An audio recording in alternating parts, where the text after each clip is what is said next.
జూబ్లీహిల్స్ నియోజకవర్గం యూసఫ్గూడ డివిజన్లోని కోట్ల విజయభాస్కర్ రెడ్డి స్టేడియంలో కమాండో మార్షల్ ఆర్ట్స్ అకాడమీ మరియు ఉత్తమ్ కరాటే అకాడమీ ఆధ్వర్యంలో ఓపెన్ నేషనల్ కరాటే ఛాంపియన్షిప్ పోటీలు నిర్వహించారు. ఈ పోటీలలో మహారాష్ట్ర, కర్ణాటక, ఆంధ్రప్రదేశ్, తెలంగాణ, పశ్చిమ బెంగాల్, రాజస్థాన్లకు చెందిన 5 సంవత్సరాల నుండి 18 సంవత్సరాలలోపు 1400 మంది అభ్యర్థులు పాల్గొన్నారు. ఈ సందర్భంగా master Abdul Baqi, master Uttam Kumar, grand master Ravinder, program director Vijay భవాన్లు మాట్లాడుతూ ఈ రోజు నిర్వహించిన ఓపెన్ నేషనల్ కరాటే ఛాంపియన్షిప్ టోర్నమెంట్లో 1400 మంది పాల్గొన్నారని తెలుపుతూ ఈ పోటీలో అమ్మాయిలు చురుగ్గా పాల్గొన్నారన్నారు. ఈ రోజు నిర్వహించిన పోటీలలో ఎలాంటి అవాంతర సంఘటనలు జరగకుండా అన్ని ఏర్పాట్లు చేయడం జరిగిందని తెలియజేస్తూ రానున్న రోజుల్లో అందరూ ఒక తాటి మీదకి వస్తే నేషనల్ లెవెల్లో ట్రై చేస్తామన్నారు. భవిష్యత్తులో ఒలింపిక్ కూడా వెళ్తుందని ఆశాభావం వ్యక్తం చేశారు. ఈ పోటీలలో గెలుపొందిన అభ్యర్థులకు అవార్డ్స్ ప్రదానం చేశారు.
बड़ी खुशी की बात है यूसुफगुड़ा कोटला विजयभास्कर स्टेडियम में ओपन नेशनल कराटे चैंपियनशिप हुई, जिसमें ऑल इंडिया से 1400 पार्टिसिपेंट्स आए।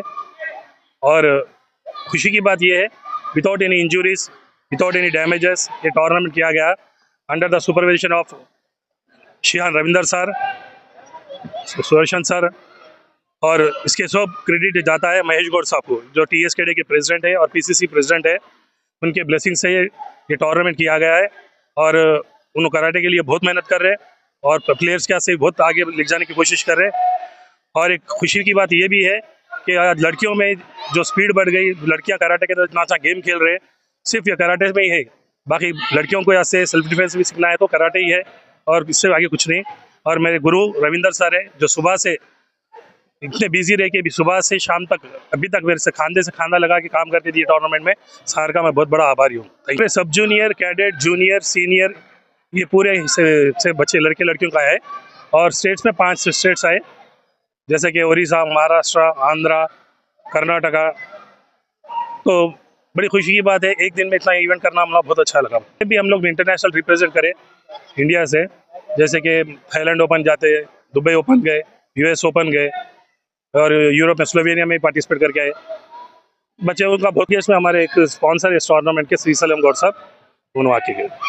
ఈరోజు కోట్ల విజయభాస్కర్ రెడ్డి స్టేడియం ఇసుగూడలో national level karate tournament commando martial arts academy అదే మాదిరిగా ఉత్తమ్ కరాటే అకాడమీ ఆధ్వర్యంలో ఇద్దరు కలిసి ఈ యొక్క టోర్నమెంట్ నేను 3 సంవత్సరాల నుంచి చూస్తున్నాను. ఇద్దరు కలిసి చేస్తున్నారు, చాలా సక్సెస్ఫుల్గా చేస్తున్నారు. ఇద్దరు కూడా ఎక్కడ కూడా ఫుడ్ అయినా సరే, మళ్ళీ ఇంకా మీకు ఇక్కడ అరేంజ్మెంట్స్ అయినా సరే ఏది కూడా ఇక్కడ తగ్గించకుండా వీళ్ళు అరేంజ్మెంట్ చేస్తున్నారు. ఇప్పుడే మన ఆర్గనైజర్ బగి గారు చెప్పారు, దాదాపుగా 1400 స్టూడెంట్స్ 5 స్టేట్లు వచ్చాయి. మెయిన్ థింగ్ ఏంటంటే మేము టోర్నమెంట్ చేస్తే ఒకటే చూస్తాం ఏంటంటే పిల్లల్లో ఇంజురీస్ ఎక్కడ కాకుండా ఉన్నారా అని అది చూస్తాము. సో ఇంజురీస్ ఏమి లేకుండా ఇప్పటి వరకు ఆల్మోస్ట్ కుమితి కూడా అవుతుంది. జనరల్గా మేము అన్ని అరేంజ్మెంట్ చేసి పెట్టారు. ఇక్కడ ఏంటంటే ఒక అంబులెన్స్ ఉంటుంది, ఇక్కడ డాక్టర్ ఉంటారు, బట్ మాకు ఆ పరిస్థితి కూడా రాలేదు పిల్లల్ని తీసుకెళ్ళడానికి. చిన్న ఇంజురీస్ కూడా కాలేదు. సో ఇది ఒకటి మాకు చాలా సంతోషకరమైన విషయం. సో ఈ యొక్క టోర్నమెంట్ చాలా సక్సెస్ఫుల్గా జరుగుతుంది. ఇలాగే వీళ్ళిద్దరు కలిసి ఇక ముందు ముందు కూడా ఇంకా జరపాలని కోరుకుంటున్నాను. టోర్నమెంట్ నుంచి అంటే ఇంకా మనకి కరాటే ఇంకా ఒక రికగ్నైజ్ కావాలని ఇంకా టైం పడుతుంది. సో అందరు ఒక తాటి మీదకి వస్తే డెఫినెట్గా మనం దీన్ని తీసుకెళ్ళొచ్చు. మా యొక్క తెలంగాణ స్పోర్ట్స్ కరాటేడో ప్రెసిడెంట్ మహేష్ కుమార్ గౌడ్ గారు ఎంతో ట్రై చేస్తున్నారు దీన్ని ముందుకు తీసుకురావడానికి. అలాగే నేషనల్ లెవెల్ కూడా ట్రై చేస్తున్నారు. బట్ ఆల్మోస్ట్ దగ్గరకు వచ్చింది కావచ్చు, ఇది ఒలింపిక్లో కూడా వెళ్తుందని మాకు ఇక్కడ మా స్టేట్కి తెలంగాణ వెళ్తే పిల్లలకి ఫ్యూచర్ చాలా బాగుంటుందని మేము ఆశిస్తున్నాం. My name is Dr. Vijay Bhavani, and we are organizing this National Open Karate Tournament at Yusuf Gouda Stadium, along with Shihan Abdul Waki and Shihan Uttam Kumar from Tamando Karate Martial Arts Academy and Uttam Karate Academy. This is a National Open Karate Championship. For this tournament, people from 5 years, children from 5 years till above 18 years have participated. Till now, we have successfully completed 1100 events and still to go. So the participation is very good. The enthusiasm in children is very good, and we are doing it in the stadium. So you can see that we are doing it with complete WKF approved kits and WKF approved rules and regulations. So this is a very organized, duly organized tournament that we are doing. And the people have come from different parts of the country. We have participants from Maharashtra, from Karnataka, from Andhra Pradesh, from Telangana, from West Bengal, and Rajasthan so far, which are medical aid. We have people from Sindhu Hospital who have come, who have volunteered to give their medical support to us. And we have many people who have come here and we have encouraged us. So we are doing it to encourage children to participate so that we can keep the quality of karate, and we can encourage many more students to learn karate and go to heights. This is our main objective.